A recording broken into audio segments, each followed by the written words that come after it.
So, what kinds of feelings did you have or not have? И какие же это вызвало у вас чувства или, может быть, не вызвало?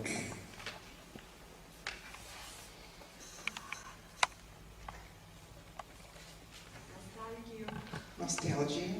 Nostalgia. Yeah. For that age. Nostalgia связана с ней или с тем временем.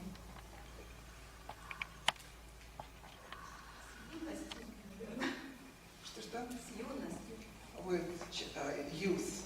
Youth. Yeah. Interesting. Интересно. Kind of a longing. Такое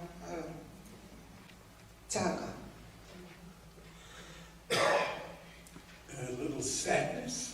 Небольшое такое A lost time. грусть, время прожитое, ушедшее. Lost innocence. Такое потерянная наивность.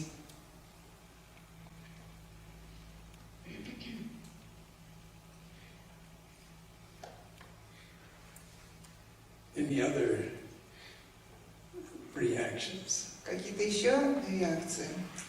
Что-то про свободу. Something about freedom.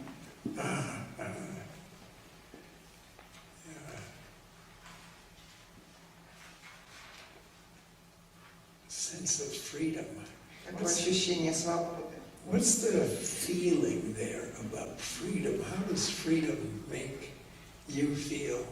И вот какое чувство связано со свободой? Что вы чувствуете в связи со свободой? Как она проявляется у вас? Что-то такое легкое, радостное. Something joyful, easy going,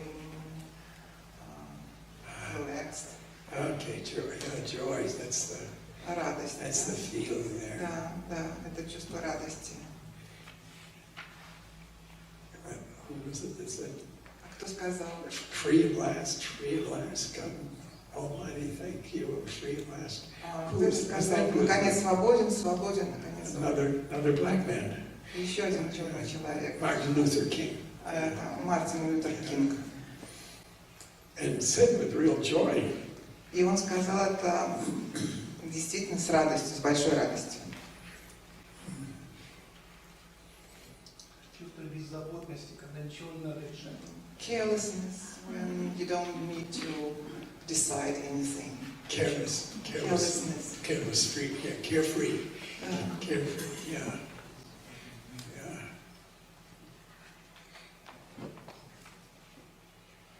Чувство сексуального влечения. Like sexual drive.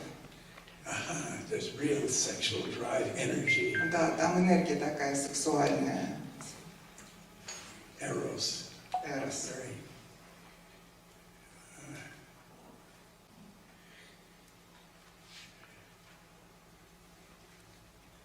Other thoughts. Еще какие-то мысли Reactions. или реакции.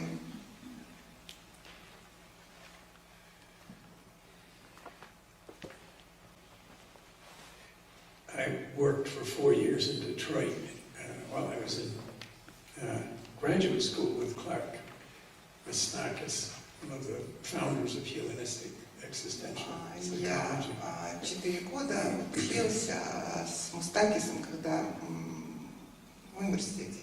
So worked with really very seriously ill, psychotic children. И я работал с действительно очень больными детьми с психозами. And then in college, also I was 4 years in Chicago. И потом еще в Чикаго 4 года в колледже. And I grew up in New Hampshire. There were no black people. И я вырос в Гемпшире, там черных нет. And so in college I wanted to understand and meet black people. So I taught Sunday school. И мне было в колледже, когда я учился, мне было очень интересно познакомиться с чернокожими людьми. Поэтому я преподавал в воскресной школе. And taught and coached basketball И я был тренером по баскетболу. for 12 to 14-year-old boys. 13-14-летних мальчиков тренировал. If they wanted to play basketball in the big league, Southside Chicago, all of Southside Chicago, if they wanted to play basketball, they had to come to church. Если ты хотел играть в баскетбол так на высоком уровне, на большой лиге, вся южная часть Чикаго туда входила, вам нужно было приходить в воскресную школу. But those kids really taught me something. Но эти ребята меня на самом деле чему-то научили. Every week when I went in on Saturday to practice the basketball, Каждую неделю, когда мы в субботу собирались, чтобы тренироваться, I had to ask first thing, who is still here? прежде всего я всегда спрашивал, кто все еще пришел.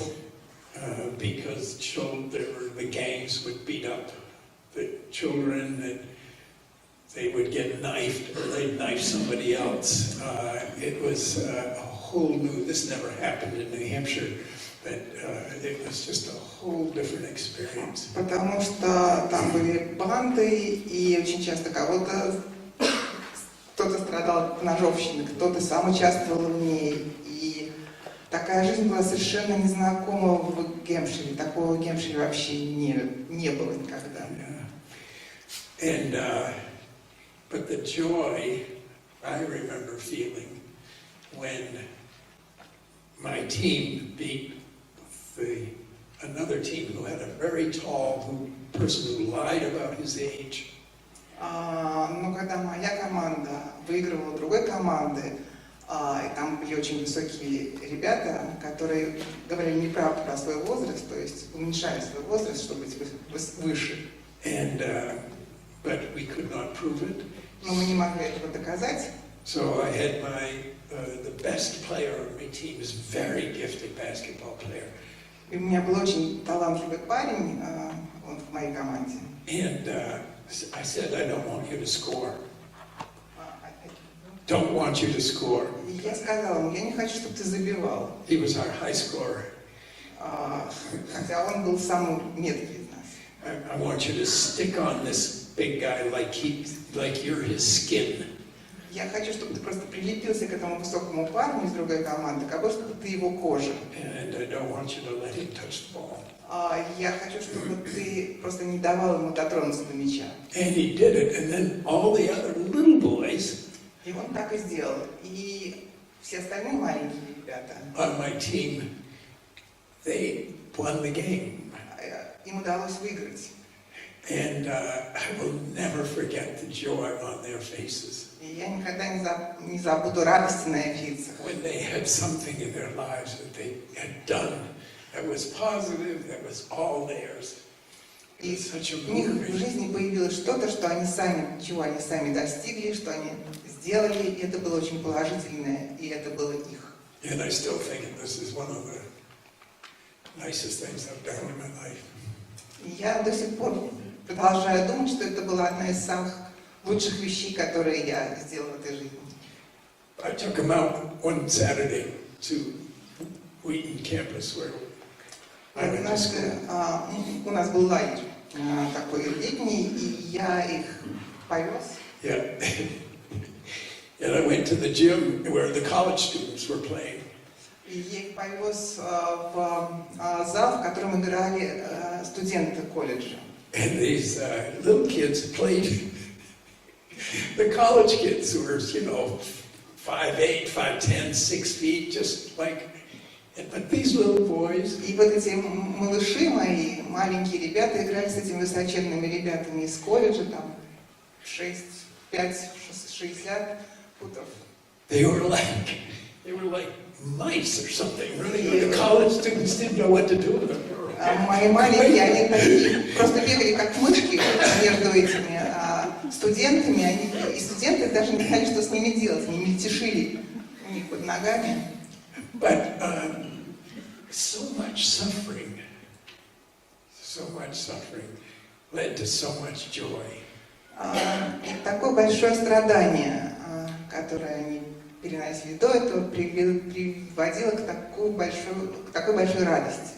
The intensity of their suffering, of their joy, really grew out of the intensity of their suffering. И интенсивность их радости, она выросла из интенсивности их страданий. Yeah, so these are very kinds of extreme emotions. И вот это такие различные виды экстремальных эмоций. And they're not usually the kinds of emotions we end up dealing with in therapy. И обычно в терапии мы не встречаемся с такими эмоциями. They're much more sort of subtle and hidden. Они гораздо более скрытые и еле заметны, менее заметны. And they have, every feeling has nuances that have to be called out. И у каждого чувства есть такие нюансы, которые нужно каким-то образом заметить, поймать. And we'll talk about the difference between these kinds of intense feelings and these, what have been called aporetic feelings or confusing feelings. И мы с вами будем говорить о разнице между этими интенсивными чувствами и то, что я называю апоретическими чувствами, гораздо более смущающими, непонятными. Let's pause here and just, I'd like to know what brings you here. What would you know I've changed the titles of our workshop. Я сейчас делаю паузу для того, чтобы дать вам возможность сказать, что вас сюда привело. И вы знаете, я же поменял название нашего семинара.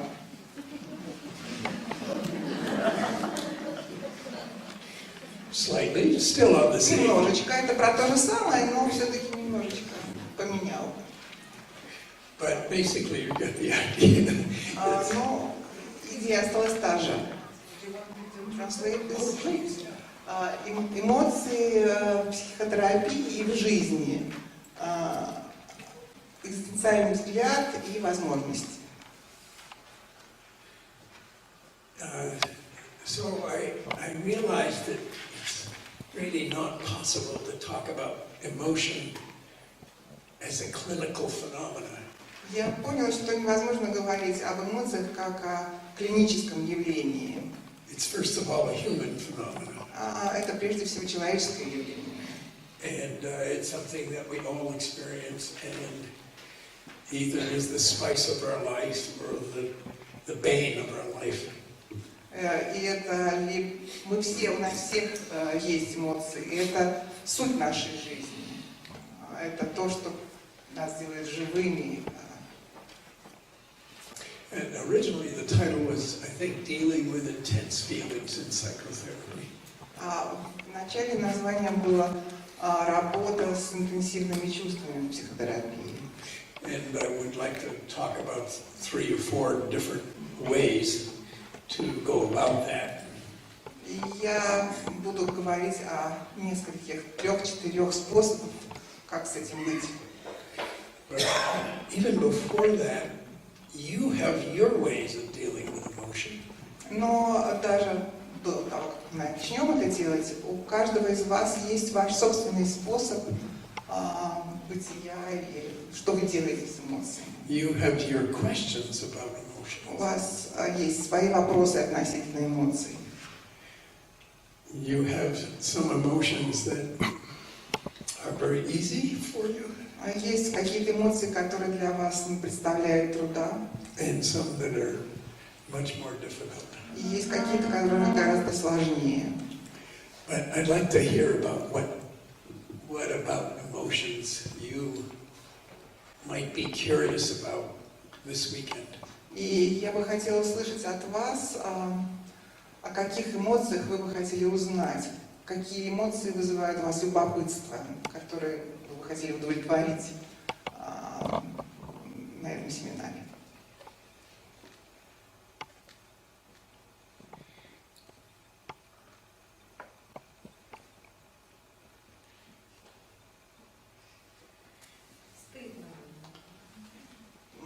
Shame.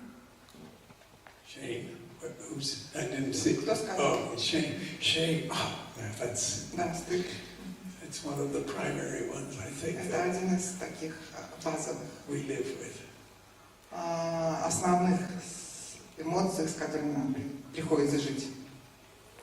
И вина рядом с... Guilt, together with shame. Guilt and shame. Yeah. Гнев. Rage. Rage. Anger. Rage. Гнев, злость. Нежность. Нежность. Gentleness, tenderness. Nice. Boredom. Boredom.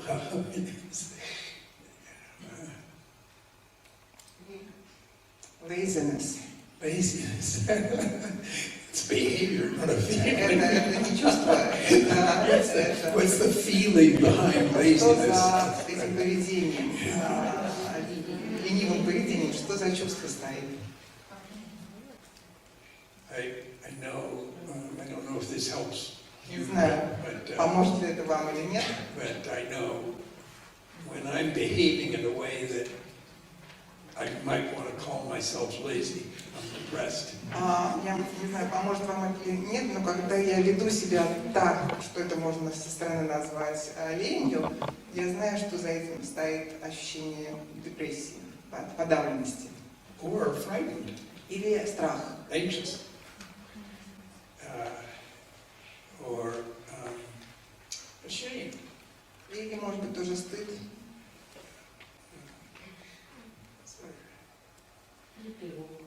Or anxiety. Anxiety, yes. Yeah, that's one of the great existential. Это один из великих экзистенциальных I know эмоций. you all spend a lot of time with Alice Holzheim. Я знаю, что вы все провели здесь большое количество времени с Элис I'm sure you've heard about. Холцхайм.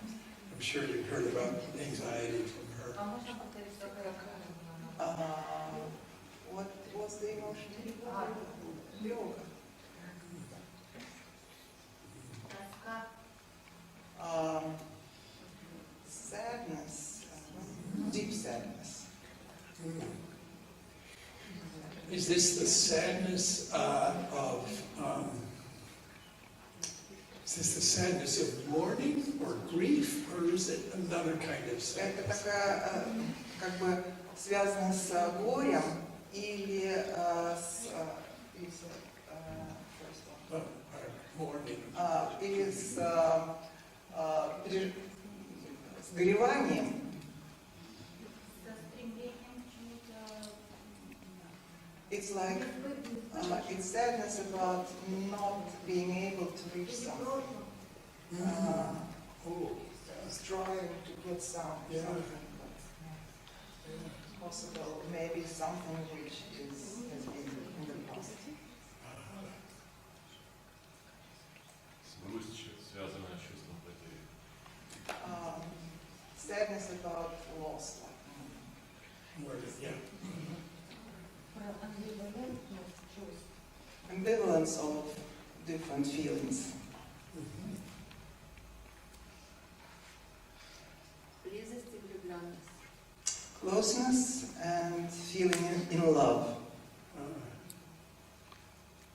It's so easy to Это так think more of the heavier feelings, the one we give a negative valence to, not a positive valence. гораздо легче приходят в голову такие чувства, связанные с неприятными переживаниями, у которых негативная валентность, чем те, у которых позитивная.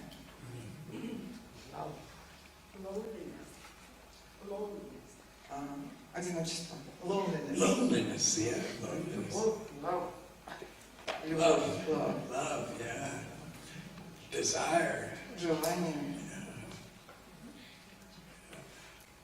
So these are about specific emotions that Вот такие очень конкретные эмоции. I didn't say anything about Aretha and what the song evoked in me, but Я ничего не сказала по поводу Ареты Франклин. И что, какие чувства вызывают во мне ее песни. But it's so much connected with her as a woman. Но это очень связано с тем, что она женщина. And she grew up in a very fundamentalist church, very dominating, with a very dominating father who loved her, but he was still very powerful and dominating. Она выросла в очень семье с таким доминирующим отцом и в церкви такой традиционной, такой фундаментальной. То есть там были очень жесткие устои. And her mother left when she was 6 years old. Когда ей было 6, ее мать покинула их. But never, Aretha said she did not abandon me. Но Арета говорила, она меня не покинула. Because they continued to have a relationship. Потому что у них продолжались отношения. But it was difficult not living with her mother. Но было трудно жить не вместе с матерью. And having such a powerful father. И жить с отцом, который был такой доминирующий. And very double messages. И она получила очень такие двойственные послания. Because he was a famous pastor, famous preacher, very intense, like. Он был очень знаменитый проповедник вот в этой церкви. Like Martin Luther King. Почти как Мартин Лютер Кинг. And so this air of holiness. И поэтому вот эта вот атмосфера святости. And yet at night, А ночью he would, in the pastor's home, have sex orgies. у него в доме, где жил пастор, были сексуальные оргии. With swinging and all kinds of free, very free, seemingly anti-Christian, I don't know, but seemingly behavior. И там были такие очень разнузданные оргии. Я не знаю, как это сказать, было ли это христианское и внешне, или не христианское. She never really talked about this. И она никогда об этом не говорила, на самом деле. How confusing this must have been for her. Она не говорила о том, как это, какое недоумение вызывало это у нее. And one of her lifelong friends, Ray Charles, И один из ее друзей, всю жизнь друживший с ней, Рэй Чарльз, was actually invited to spend an evening with her pastor, father, and the sexual orgy people. И его однажды пригласили участвовать в этой вечеринке у ее отца-пастора и участвовать в этой оргии. And Ray Charles said, I'm not coming back. I can't do that. There were men with women and women with men and all kinds of things. And he said, I'm just a very straight guy. I just like it straight on with a woman. And he was... Он сказал, что никогда не придет, потому что там были мужчины с мужчинами, женщины с женщинами. Он сказал, что я очень такой нормальный парень, я люблю заниматься сексом с женщинами. And so he's a grown man, and he was able to... He was not able to handle this. Imagine with a little... She was like 8, 9, 10 years old. Взрослый человек был, и ему было это трудно. Представьте себе, как это было для девочки, которой было 6-7 лет. But she sang in the church. Но она пела в церкви. And really from the time she was a very little girl could move people like this. И даже с того времени, когда она была совсем маленькой, люди очень откликались на ее пение, как And I don't know if you've, сегодня. I don't know if you've ever seen a ceremony of a big black church with thousands of people. Не знаю, видели вы когда-нибудь такую церемонию большой церкви с чернокожим приходом, где очень несколько тысяч человек участвуют в этом. But it's, if you ever get a chance, don't miss it. Если у вас когда-нибудь будет такая возможность, не пропустите ее. Because when that choir gets up to sing, Потому что когда там встает хор и начинает петь, everybody gets up to dance. там все начинают танцевать. In the pews, and they are just, no matter what the song, they get filled with the Holy Spirit. There are tears of grief and tears of joy and yelling and screaming, raising them. It's just an incredibly moving experience. И все люди, присутствующие, начинают вставать и плакать от горя, в зависимости от того, что поется. Их переполняет дух, они поют от горя, они смеются от счастья. Это удивительный совершенно опыт, так что советую. So that's a kind of, that feeling is a kind of euphoria. Это такое типа эйфории что-то. That it's very beautiful, extremely beautiful. Очень замечательное, прекрасное переживание. And yet that same kind of feeling, there's something about that emotion that is very much something that you see in racists. Но это то же самое, что-то в этой эмоции есть такое, что вы можете увидеть у расистов, например. That is now, because of the little brother in America, Trump, because of him is being really fostered, and you can feel it in our country in a way that I've never known. И сейчас это благодаря нашему маленькому брату, который как бы поддерживает этот дух. В нашей стране сейчас происходит что-то, чего я никогда раньше не знал, не видел. Поддержание вот такого духа российского. So what is this about this intensity that feels so similar and have such opposite valence? We go in so different directions. One seems so creative and constructive and freeing, and the other is so threatening and damaging. И что же вот в этом чувстве такого, оно такое заряженное, но у него разные направленности могут быть. Оно может такое быть очень творческое, креативное, освобождающее, и может повернуться совсем в какую-то другую сторону, и что-то очень разрушающее и устрашающее. So, any other comments about why, what brings you here, what you would like to know or find about emotions, what you'd like to contend with, not just the specific feelings. Many of you have now mentioned specific feelings. Сейчас я приглашаю вас поговорить о том, что вы думаете относительно эмоций, но не какие-то конкретные чувства. Мы уже назвали достаточно конкретных чувств, но что в этой вообще про эмоции, что вас интересует, что было бы интересно узнать.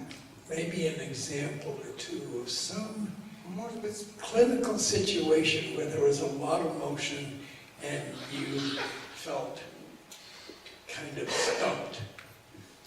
Может быть, какие-то примеры из вашего клинического опыта, когда там проявлялось очень много эмоций, и вам было с ними сложно.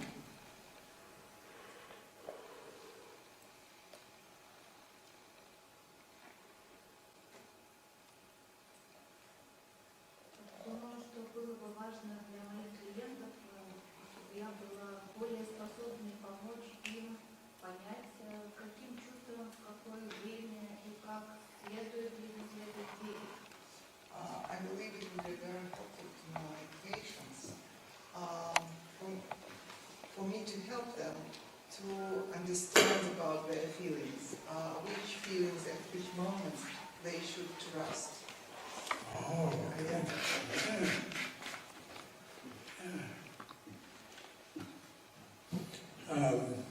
That's a really good Это хороший вопрос. good Хороший question. пример. Have you heard the term epistemic trust? Слышали ли термин эпистемическое доверие? Yeah, maybe we will get to that this morning, but That's what you're talking about, is that phenomenon that is absolutely essential to our survival as human beings. Но мы будем говорить об этом обязательно, может быть, сегодня.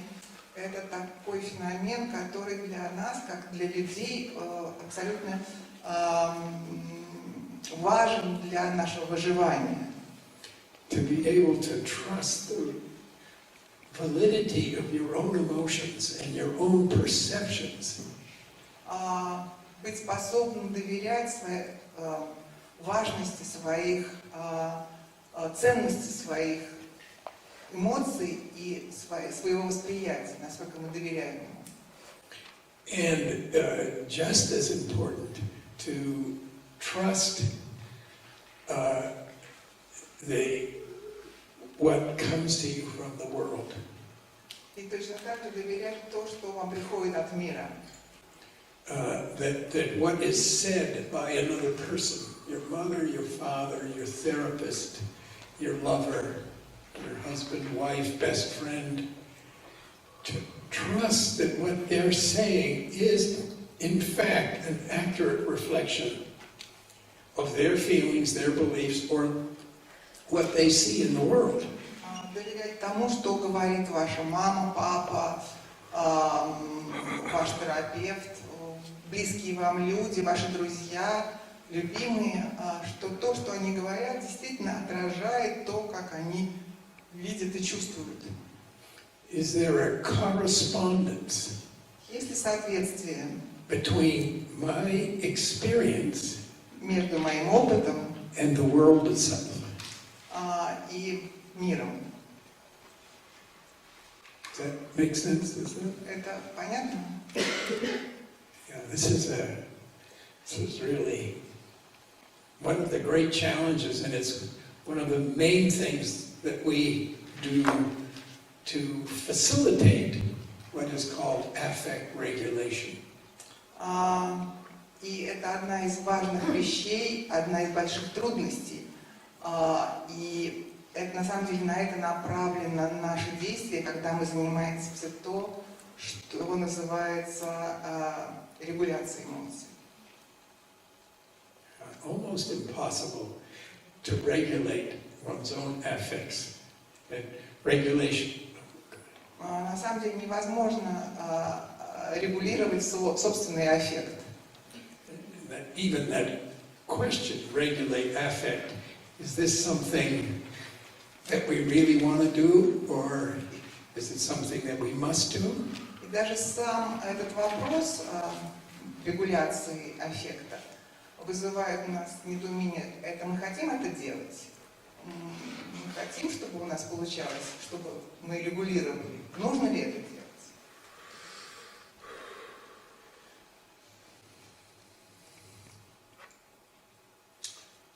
So that's a good one. Somebody else got a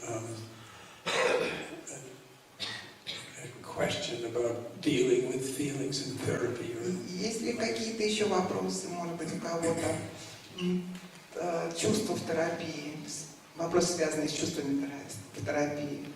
Нередко клиенты считают себя ненормальными именно потому, что они чувствуют в разных ситуациях что-то. It's very often that the clients feel that they are inadequate, weird, because they feel something. И бывает сложно как-то донести им, что это естественная реакция. And sometimes it's very difficult to normalize this. To say that this is Как с этим an ordinary reaction. So how to deal with that? I want to make sure I understand. Хочу проверить, понял ли я вас правильно? Yeah. So the patients feel, they feel something and they realize it's not like what other people feel. Is that? Пациент что-то чувствует, и он понимает, что это не что-то, что чувствуют остальные люди. Well, nearly. Например, For example, нормально испытывать гнев к маме. it's not okay or it's not normal to feel rage towards your mother. Нормально испытывать ненависть к ребенку, который орет всю ночь. It's not normal to hate the child who's Значит, crying all night. что со мной не так. So something is wrong with me. It's kind of like it's behind that sense is also this question about, do I have a right to be who I am? За этим стоит вопрос такой, есть ли у меня право быть тем, кем я являюсь? I'm angry with my mother. I hate Я her sometimes. сержусь на свою мать, иногда я ее ненавижу. And can I really trust my feeling? Do I have a right to this feeling? Is Могу ли it я valid? доверять своему чувству? Есть ли у меня право это чувствовать? And maybe even behind that, А может быть, иногда за этим стоит am I a bad human being? плохой я человек? Or am I have, there's a German in Daseins analysis about Berechtigung, the right to be. Berechtigung. Как в Dasein-анализе есть такое понятие «право быть». Do I have a right to be angry at my mother? Есть ли у меня право быть, злиться на свою мать? Of course, there's another related question to that, И с этим, конечно, связан еще один вопрос. which is whether you're right or wrong, do you still have a right to that feeling? Прав ты или не прав, есть у тебя право на это чувство. Whether your mother deserves the anger or not. Заслуживает ли ваша мать этого гнева или не заслуживает? Do you have a right to feel it? Есть ли у вас право ощущать это чувство, переживать это чувство? So we have a prejudice, don't you think? У нас такие есть предубеждения. The prejudice is that we only have a right to be right. И предубеждение, связанное с тем, что есть у нас право быть правым. We don't have a right to be wrong. У нас нет права быть неправым. But that runs in contradiction to the idea that we have a right to be who we are. Но это тогда противоречит нашему представлению, что мы можем быть теми, кем мы есть. Whether we're right or wrong doesn't make any difference. И правы мы или не правы, совершенно не важно. So how do we negotiate this? Как нам с этим быть?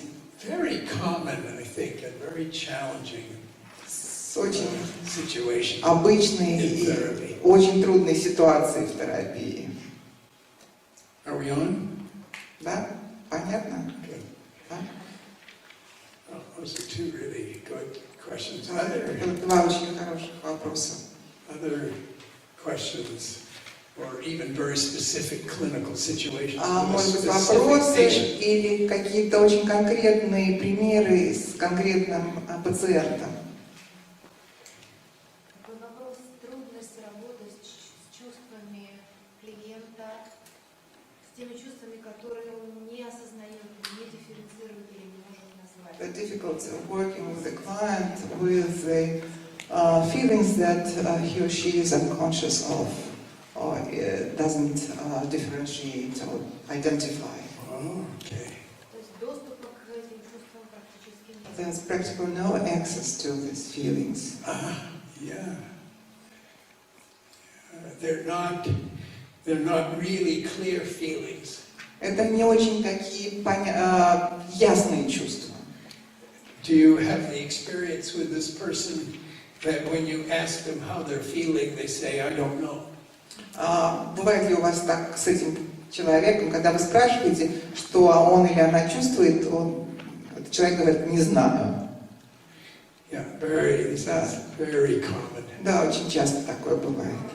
Говорит, я ничего не чувствую. Sometimes he says, I don't feel anything.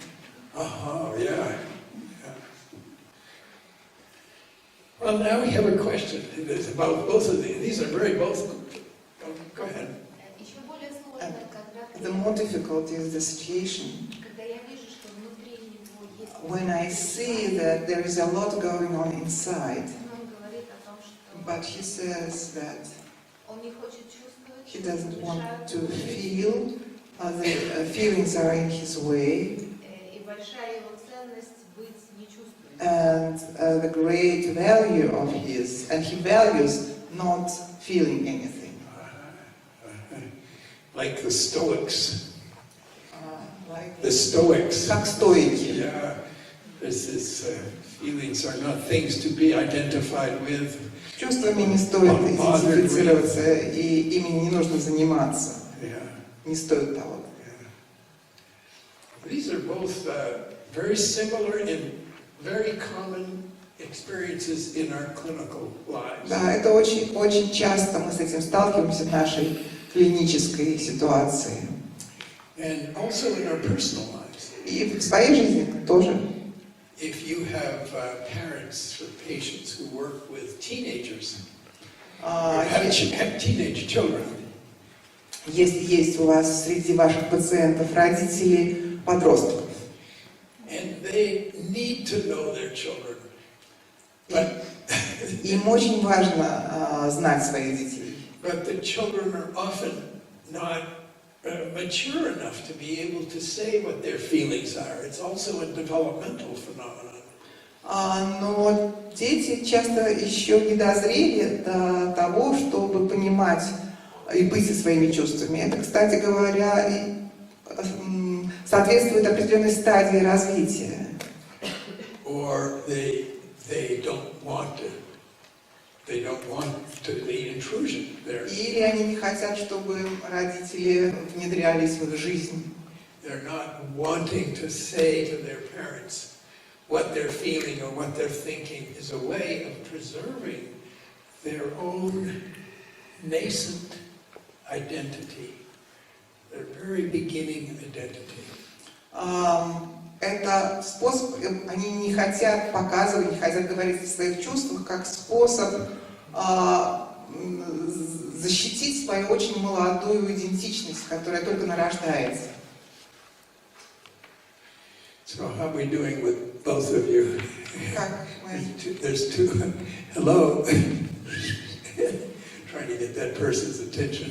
Я пытаюсь внимание человека, который задал тоже вопрос, привлечь. Да, Are we on track with these? Это как-то соответствует тому, о чем вы говорили немножко?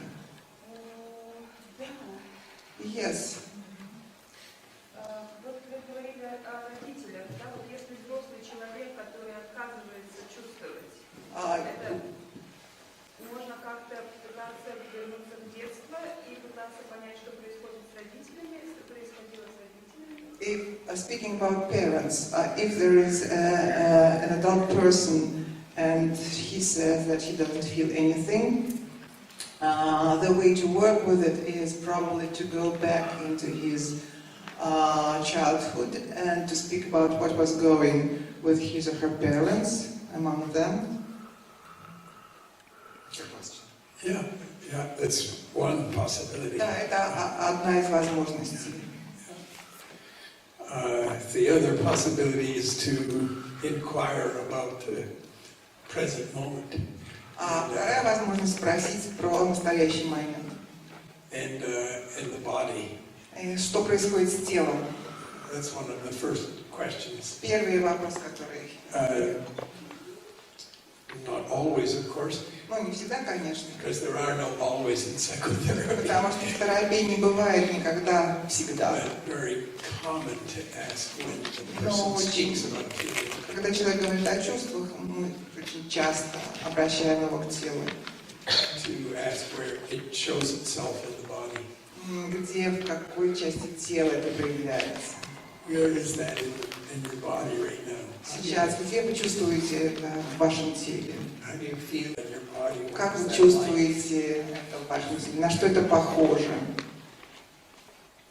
And the other possibility is to go to the current life situation that evokes this non-feeling. А если еще один способ – это обратить этого человека к какой-то текущей ситуации, в которой проявляется это ощущение бесчувствия. So, but now we're into some really specific therapeutic dilemmas that I suspect every single person who does therapy in this room has experienced. Сейчас мы уже занялись такими конкретными терапевтическими ситуациями и вопросами, которые, как я полагаю, все присутствующие в этом зале имеют, и с которыми сталкивались. At one time or another, maybe regularly. Время от времени, а может быть все время. Any others? This is where we're going to go with this. Hopefully we will go to these places by the end of the week. И я надеюсь, что именно туда мы добредем в конце нашего семинара, к этим вещам. Any other trouble spots? Еще какие-то такие сложные моменты, связанные, Or troublesome spots? Связанные со сложными или вызывающими некоторые сложности ситуациями в терапии. Человек испытывает сильные чувства, Person feels strong feelings, ему не хочется быть, не выдерживать. and they are overwhelming. The person doesn't want to be with them. И он когда отстраняется от себя с этим чувством, Steps back and he draws back, он начинает чувствовать себя брошенным, and then feels lonely, очень одиноким еще. and lost, and very lonely. Это вот какая-то невозможная ситуация и быть, и It's a уйти. situation when nothing is possible to be with and to be away from. For the patient, this is Для the, пациента. Да. so the person feels something very intense and it becomes anxious about this intensity and pulls back from it. Is that correct? Я понимаю, что человек что-то переживает сильно, он начинает ощущать тревогу в связи с этими чувствами, и он уходит от них. Он, например, чувствует себя глупым.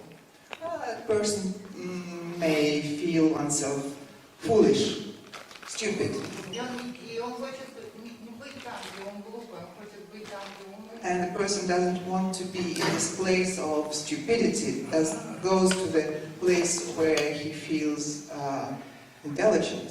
А когда он пытается быть там, где он умный, у него появляется And when ощущение этого оставленности. he or she goes back to this place where he feels clever, feels abandoned.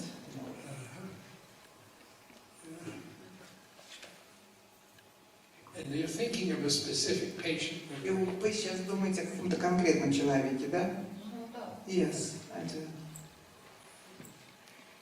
So I hope maybe we can talk more specifically, but so now let me make sure I understand that this patient has a strong feeling, and then instead of anxiety, it's more kind of like shame, all this kind of exposure and being seen with such intense feelings. So then pulls back kind of as a little way of hiding. Is that? Может быть, мы об этом еще поговорим конкретно, но сейчас я хочу проверить, правильно ли я понял. Это на самом деле, он, когда он проявляется, чувствует себя глупым, он видит, что все заметили, это вызывает у него стыд. Ему стыдно, что все заметили, что он такой глупый, он открыт, и тогда он уходит в себя, и там он чувствует себя одиноким. Это могут даже не замечать, это он замечает. It's about him that thinks that people see him as stupid. It's not that everyone И он как будто хочет sees him убежать as сам stupid. от себя. So he wants to retreat from himself rather than from other people. Because some people might see him as stupid. So, Потому что он боится, что другие увидят его как глупого. Yes, and that's so, right. and then he turns that against himself, И тогда он это and he says, I'm stupid. I look stupid. I feel stupid. So then he hides. И он тогда обращает это против себя и говорит, я чувствую себя глупым, и я думаю, что все видят, что я глупый, и он хочет спрятаться. Okay. Yeah. So basically, this person is using the wrong pair of eyes. Ну, на самом деле, этот человек, он исходит из ложной парадигмы. He doesn't see through his own eyes. He sees himself through the eyes of others. Он видит себя не себя, а глазами других людей. And accepts their view as the valid view, so internalizes it. Он интернализирует их видение себя и считает, что их видение ценное. Okay, yeah. That's that. I would actually go in that direction with that person, but Я бы с этим человеком начал работать вот в этом направлении. yeah. There's another. Человек A person выбирает поведение, которое нарушает. chooses destructive behavior, Сексуальная зависимость, maybe sexual addiction, пищевое, or some nutritional addiction, любовница, не одна. like many lovers, И он знает, mistresses. что это поведение разрушает. And this person knows that this behavior destroys him. Угрожает потерями, It endanger him with, it has the risk of losses. он хочет вести здоровый образ жизни, но не может. He wants to have a healthy lifestyle, but can't say no to this other things because Те чувства, которые он переживает в своем таком зависимом поведении, единственное место, где он может получить эти чувства. because the feelings that he gains from this addiction, these addictions are the only place where he can feel what he feels when addicted. Признание, Acknowledgement, принятие, acceptance, свобода. freedom. И вот в этом постоянном таком страдании, And in this ongoing suffering, выбирая вот это вот, choosing this kind of behavior, очень трудно сопровождать клиента. it's very difficult to follow with the client, to support the client in that. И он говорит, я не могу от этого отказаться, потому что нигде больше нет. He says, I don't want to, I can't reject that because there is no other place or situation where I feel this. So, this is very quick response. Очень быстрый ответ на это But сказать. in the pursuit of certain feelings like freedom and pride and pleasure and joy, В поисках этих, в стремлении получить эти чувства, радости, признания,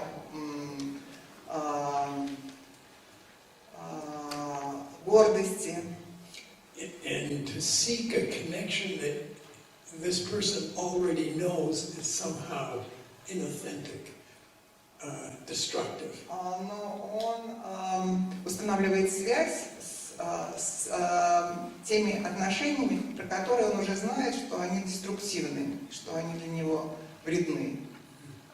So in the pursuit of that, he's running from some other kinds of feelings that he finds intolerable, not free, lonely, unhappy. Стремление к этим чувствам, к этим ситуациям, он таким образом отрицает другие ситуации, в которых он чувствует себя непереносимо. Когда он чувствует себя одиноким, несвободным, несчастным. Yeah. So the issue is what he does not want to feel. И тут вопрос о том, что он не хочет чувствовать. When he's not indulging in the Когда addiction. он не впадает во все свои эти грехи. Not so much what he does feel when he's in the addiction. It's also important. И тут важно, хотя это важно тоже, но самое важное не то, что он хочет чувствовать, а то, чего он не хочет, из чего он избегает. It's what he's afraid to feel or he finds intolerable to feel. Это то, что он боится чувствовать, и то, что для него непереносимо чувствовать. So how do you as a therapist, how do we as a therapist help our clients dare to feel what they find intolerable? И этот вопрос о том, что вы как терапевт или как мы как терапевты, как мы можем помочь нашим клиентам отважиться, ощутить, почувствовать то, что кажется для них непереносимым. Well, that's really good. And also, I'm sure many people have had the same. И это хороший вопрос, и я думаю, что очень многие здесь это кажется знакомым в разных отношениях. Wow, that's great. So we have now, and I'm sure each of you has, whether you've had the chance or the audacity to say something about it, each of you has similar situations in your own clinical life. I know that you do. You know that you do. И мы как-то уже очертили ту область ситуаций, которые все из вас, с которыми все из вас знакомы в своей жизни или в своей клинической работе, и вне зависимости от того, было ли у вас возможность или храбрость задать этот вопрос.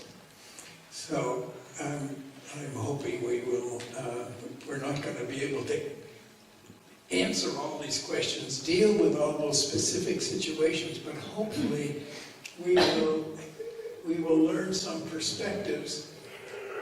И я думаю, что хотя вряд ли у нас будет возможность про каждый случай поговорить отдельно, но мы посмотрим те точки зрения, те позиции, с которых с ними можно работать.